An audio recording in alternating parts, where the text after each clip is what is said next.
बाबासाहेबांचं नाव येईल, मग बाबासाहेबांचं नाव येईल. जो संविधानाला कारणीभूत आहे त्याला तुम्ही संपवायला निघाले.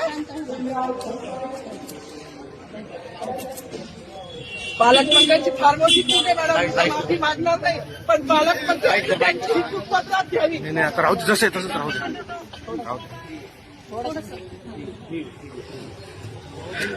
मला मीडियाशी घेणं नाही मॅडम, मला सस्पेंड केलं, मी वाळूचे गाड्या उपसील, मी माती काम करीन, पण बाबासाहेबांची ओळख पुसून येणार नाही. मला सस्पेंड करायचं करू शकता मॅडम. बाबासाहेबाला संपवायचं काम करायचं नाही.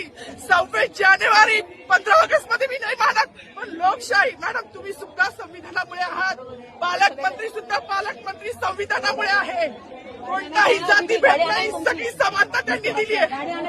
आमच्या कानातूनच होते बाबासाहेबांचं नाव आता तरी भाषणात येईल, मग तरी भाषणात येईल.